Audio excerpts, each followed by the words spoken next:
Hello everyone, how's it going? How are we doing today? It's another episode of Inside Fnatic's Brush. Thank you for joining me again, despite the very complicated week that we had for this introductory spring split of 2023. I'm still your host, Matt Scott. My camera is looking a bit weird. Let me see if I can do something about it very quickly. This should do it. There we go. Looking much smoother now. Awesome. Yes, thank you for joining me, guys. Week 1, spring split. Little overview together, as usual, as we're going to check how everything went down during this first week of the recent split. As I go all blurry on camera, that's fine. It's going to fix itself, is it? It is. And yeah, talk about the LEC teams that performed well, teams that have been struggling. One of them being Fnatic, unfortunately, and going through our predictions. Thank you guys, by the way, for filling in the predictions last minute. I completely forgot. I usually like to put them ahead of time so I can get enough votes, but you guys were on top of things and you got them filled pretty quickly. So thank you for your help on that one. I got some proper predictions from you guys. That's awesome. Well, let's get started, right? Let's start with the usual, with the LEC and the current standings, where we have 2 undefeated teams, SK Vitality, and we have non-winning teams, which are Team Heretics and unfortunately Fnatic. For people who might be tuning in for the first time, we usually do top teams and flop teams. I try to get a little selection and explain why I've picked those teams. Going into this first week, obviously there's 2 standout teams, are Vitality and SK.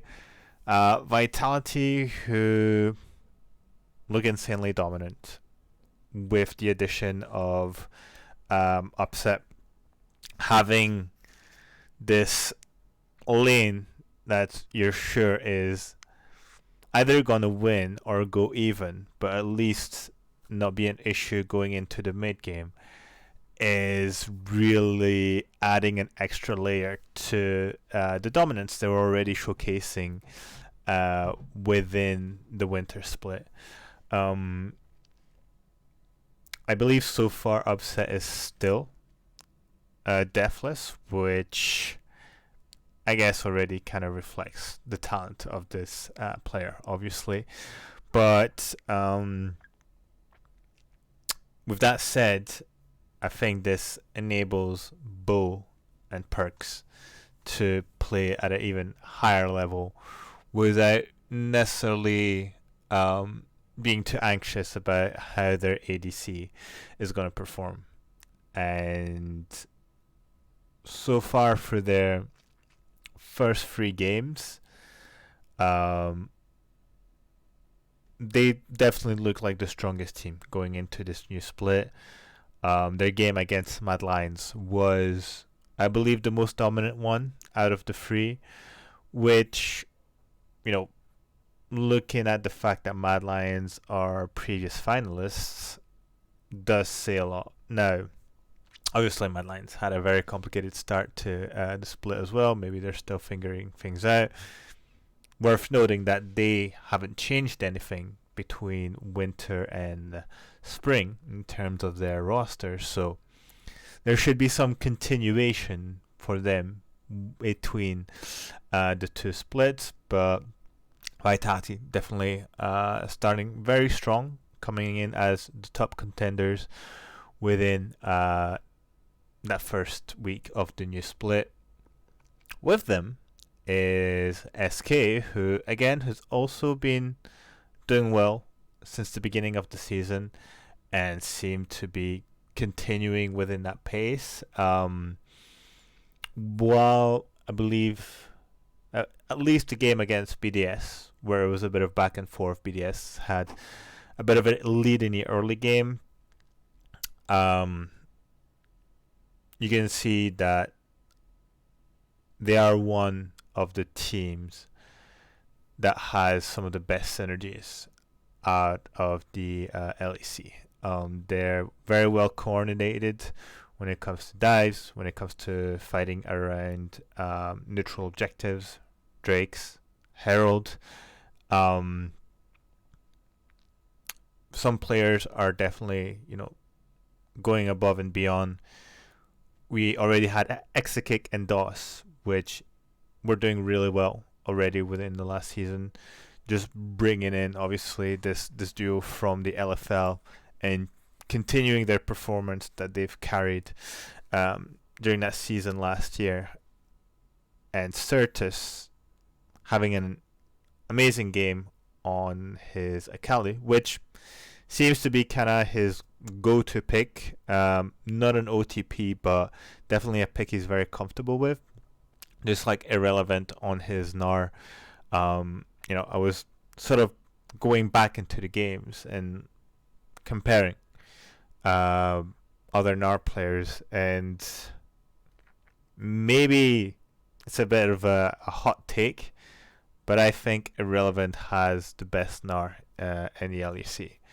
His control of the rage bar and being able to instantly hit Mega Gnar spells, and especially the ultimate at the key moments, really, I really think are the difference maker when they have to set up for those team fights. There's one in particular against BDS. They're fighting for I believe potentially a soul for SK, and Irrelevant is playing on that bottom side corner where he's slowly charging his rage bar, and it's a split second between basically the last tick of going into Mega Gnar, and the moment he hits Mega Gnar, he stuns 4 people by just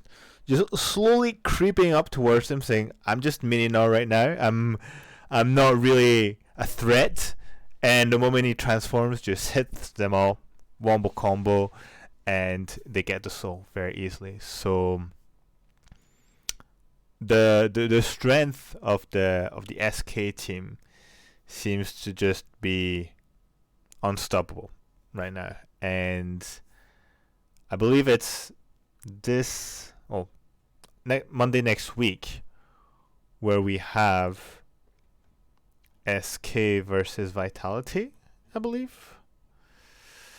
Is it? Maybe not. No, it's tomorrow actually. Sorry, it's tomorrow.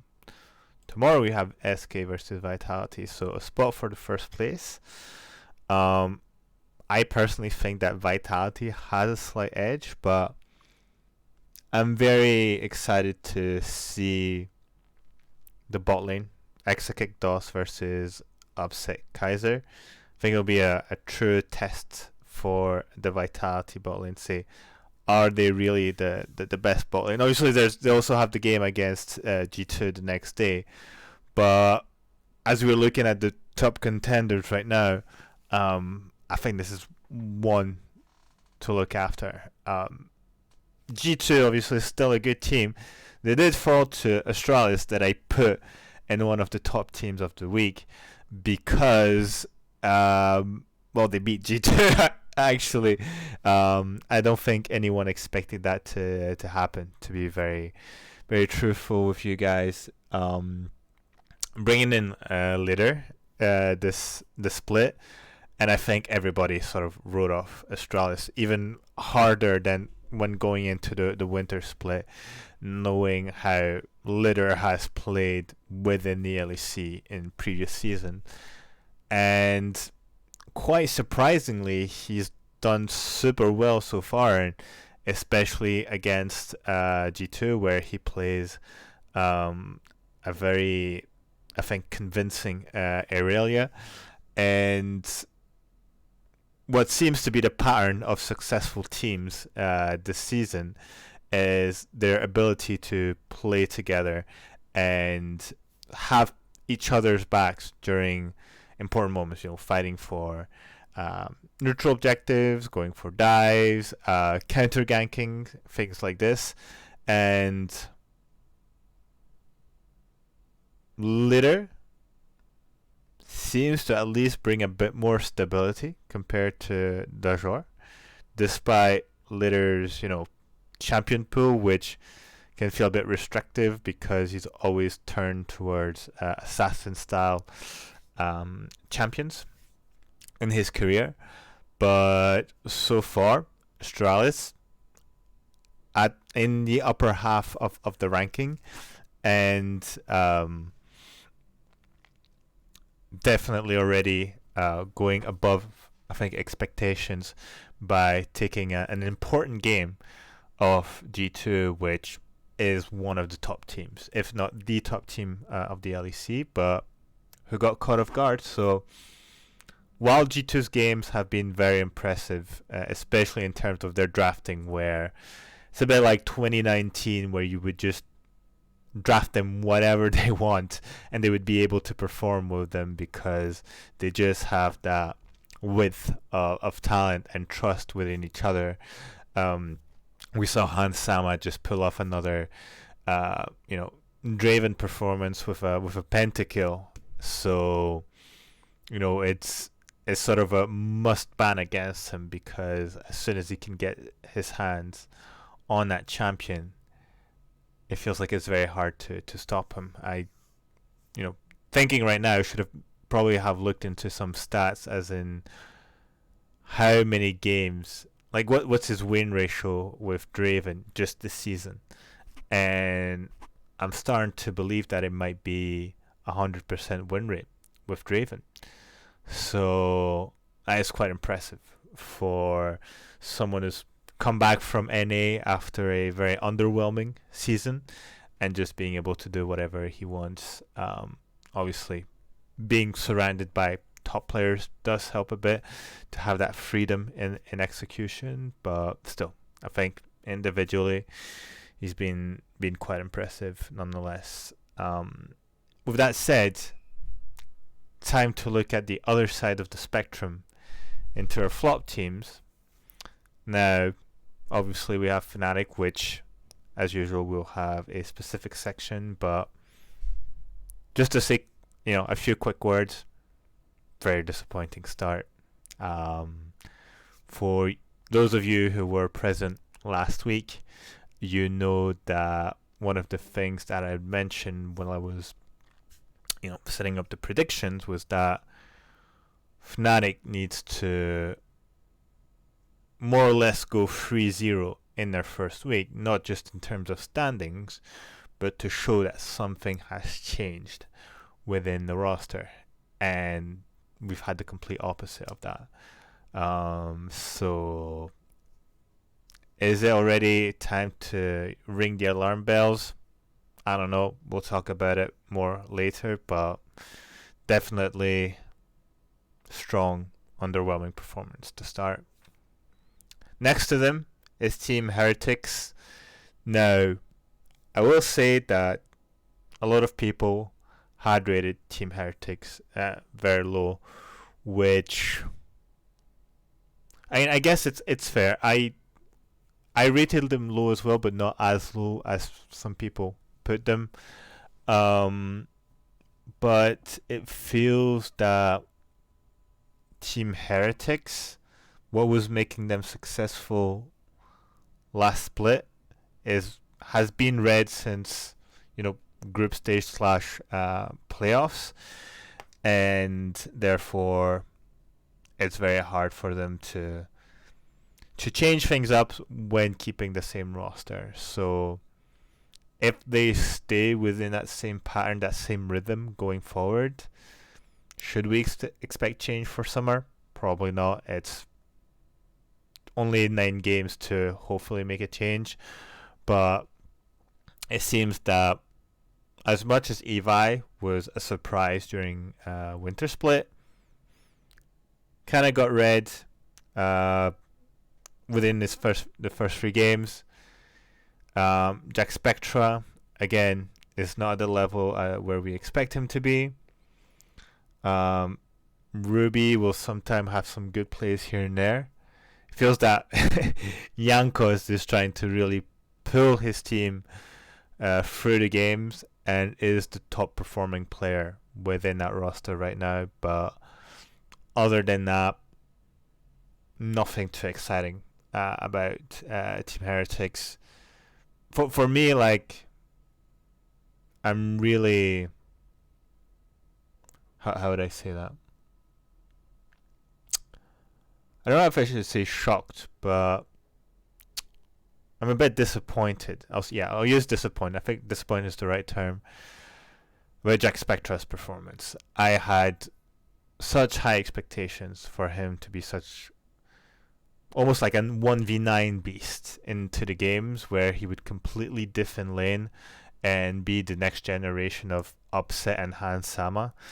And it's not happening. He'll have glimpse of genius during team fights where either he positions well or he will dodge spells and really make the difference. But other from those really specific scenarios, there's really nothing that's happening for me that has going for him. So I don't know if would he be in a different team with the other people surrounding him, we would have a different performance. But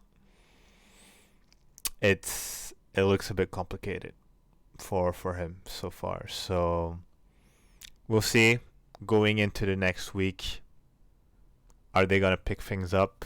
It feels like there's a lot of elements of them to work on, because everything that was working for them prior isn't working anymore. So they kind of have to reinvent themselves and find a new way to play, and not just Jankos trying to find opportunities to make his team get back into the game, because that's how it feels like. It only feels like Jankos has an idea of what's happening and what he can do, and otherwise his team isn't capable of sort of supporting him in the effort that he's bringing. But with that said, let's let's have a look at Fnatic, shall we? Let's get through it. It's gonna hurt, but we're starting with a 0-3. Unfortunately, losing to Excel, SK, and Vitality. I think the biggest disappointment is definitely losing against Excel. It felt like we started well. I believe we got first blood. Our bot lane was pushing, getting advantages, but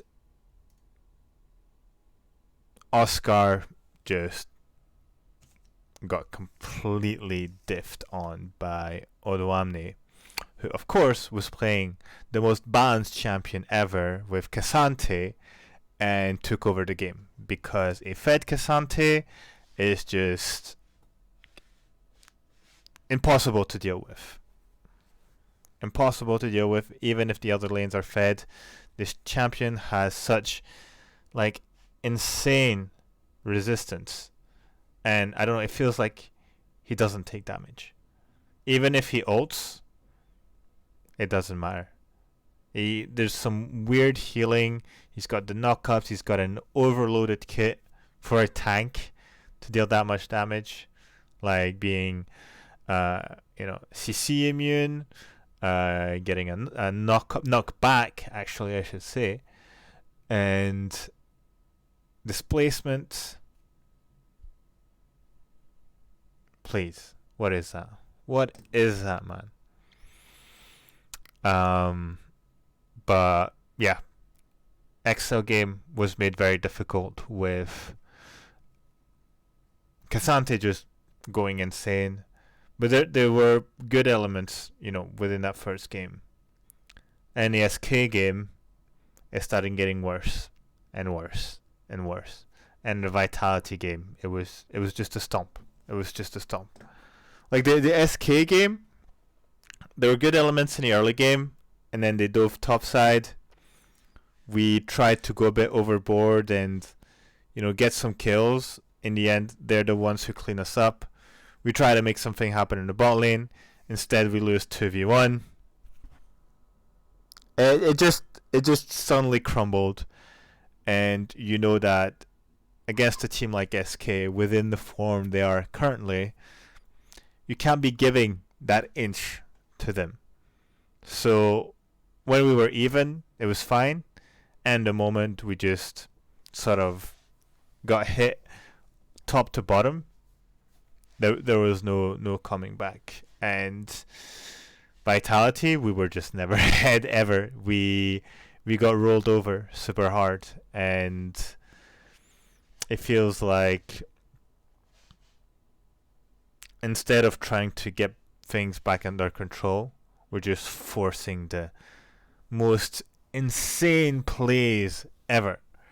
And especially when you give Razork a champion that can, dash in, go into the back line, like a Sejuani, like a Vi, he only knows forward, and it's throwing the ice bola at the first target, or pressing Vi ultimate at the first one that appears on the map. And this lack of coordination within the team is already showing really hard. And for me, it was quite a surprise, right? Because, as I mentioned it on the previous episode, the rumors were that scrims were going really well. So I was at least expecting more coordinated plays as we were going into the mid game. The scrim rumors were actually validated as we went a bit further in the week by players, by other members, saying they were very surprised to see Fnatic not perform as well, and actually just looking completely disjointed. The moment they're a bit behind and forcing plays that weren't necessary. So with that said, I know it's very hard for the fan base to find any hope. A lot of people have already, abandoned the hope of even winning the game. Some people are like, what are those players coming in? They've took the time already to shit on Oscar, saying he's not LEC ready. No. I want to sort of put an asterisk on this and saying I think that Oscar has the level to play in the LEC. I just think it's a mental thing. Because the level he showed during those first 3 games is not the level he has in LVP. And I don't care if you think LVP is like much lower than the LEC. It's not as low where you just get soloed every time you meet someone in lane, right? So I know Nightshare talked about this for a few interviews, saying that Oscar has had a hard time adapting to the atmosphere in Berlin. And it's funny because when there was the Oscar interview made by Fnatic, and he was talking about, having to be in Berlin, the fact that he's only lived in Spain his whole life, and basically Spain is just sunny all the time, and Berlin is just awful weather 24/7. I was thinking to myself, I was like, I wonder if that's going to be an issue for him, to sort of just the literal environmental issue, as in the weather and everything, will impact him mentally, like beyond the fact that he has to play on the stage against stronger competition. If that's going to be something that's going to, block him mentally. And it seems to have been the case. So what I really hope we're doing is, first of all, we have some form of psychological support. Since we got rid of Sense, I know we don't have that staff member that helps with all the psychological elements. So I'm not sure how Nightshare, Hiva, his teammates are helping him, but I think that needs to be a big focus going into the next week and the next game, because you can't expect to get top 8 if you have a top laner that's dysfunctional. If he gets gapped all the time because he's having a hard time to adapt to the new format, to the new environment, and he can't play to his real level, what's the point? You need to be able to unlock him, because he has so much more potential than what he's showcased in the first 3 weeks. And having a lane where you're almost sure that he's gonna lose by his own without the need of the enemy jungler coming in, that makes playing the map really, really complicated. And seeing, sort of Razork's mentality, who will feel like he needs to make desperate plays the moment he feels he's a little bit behind, or he always wants to fight, a bit like Bwipo. Bwipo's like, yeah, we have to make something happen on the map. We need to find a fight. We need to do something. I think is gonna hurt the team more than anything else. So that is one element that I wanted to mention. The other one, which was on the video today on the Legends in Action, was the sort of team synergy that's happening. And I know we mentioned it a bit last time, but it does feel like they're getting along super well. Razork was talking about the team atmosphere being much better than any moment he's experienced from his time being in Fnatic, which I think says a lot, definitely. I like also Advian, how outspoken and honest he is about the performances overall from himself and the team, how he views the game. I definitely feel like he matches well with Reckless. My only gripe, I would say, has been the drafts, which I think haven't been that insane, to be honest. Quite the contrary, actually, where it feels that there's a bit of a mismatch between some of the champions we're playing and either the junglers we're locking in or the supports as well. Like we played Zeri, and usually you want to pair Zeri with a mage support, with a Lulu, Yumi maybe,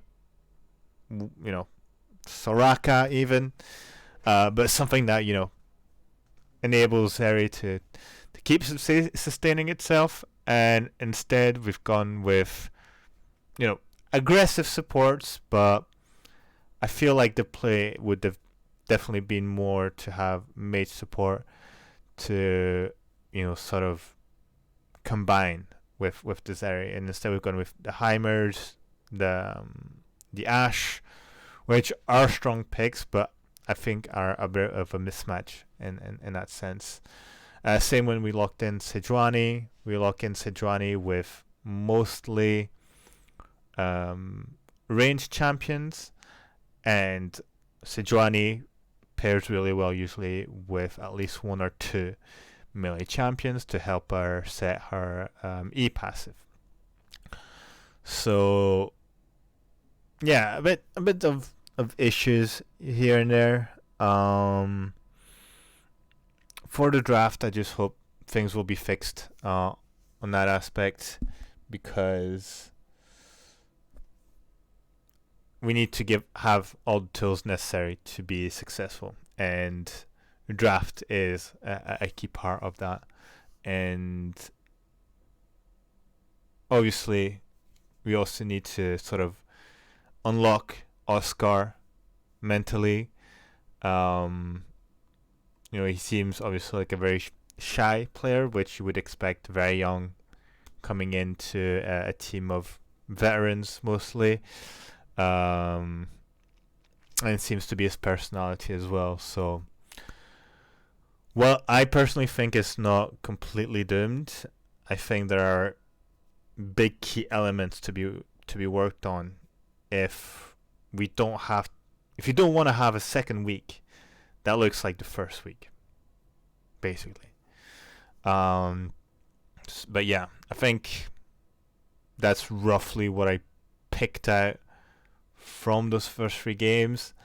I don't know what you guys think. If you're watching this on YouTube, let me know in the comments about what you thought about this first week. If you're still hopeful, or if you've just completely given up already, which I hope you haven't, but I can understand if you kind of have enough of it, because it gets a bit taxing to watch your favorite team just get slaughtered over and over, and you're just hoping for one win, or at least looking for some really good plays, and we're getting robbed of both of them currently. And at one point is, how much can you take? How much can you take? Because if your team isn't even playing well, it's hard to stay hopeful.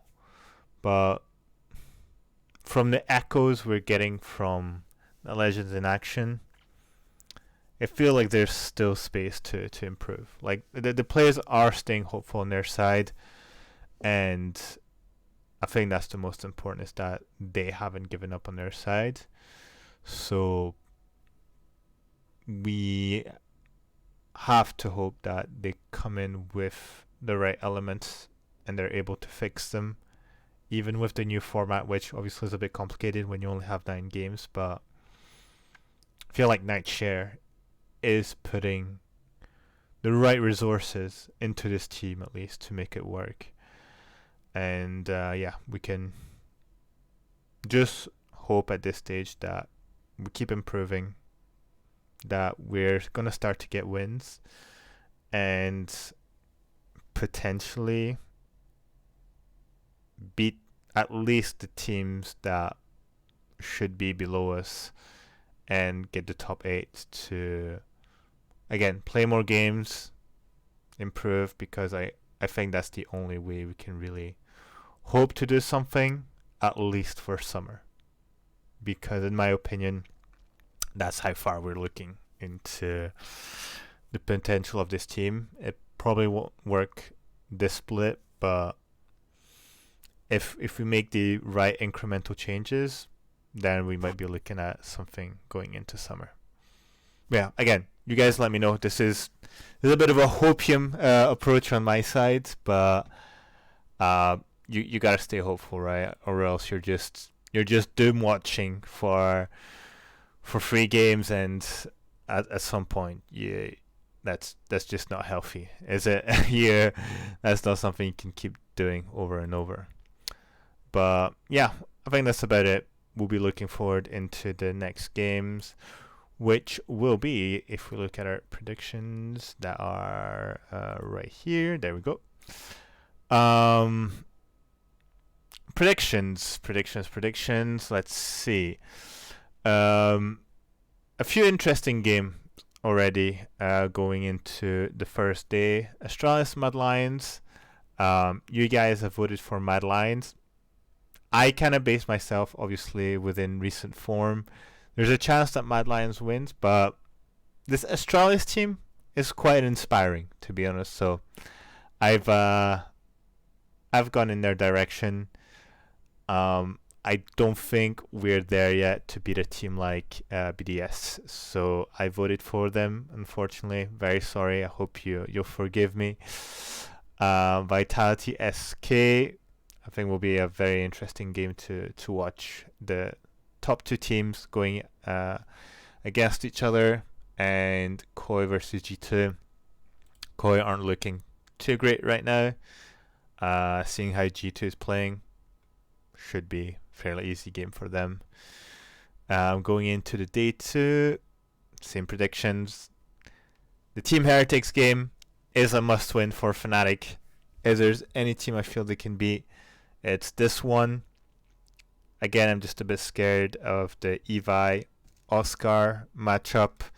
If Oscar is still, blocked mentally and they allow Evi to get unlocked, he can do a lot of damage, as he did against us when we played against him in winter, even though we were winning in the first part of the game. So that'll be something to look into.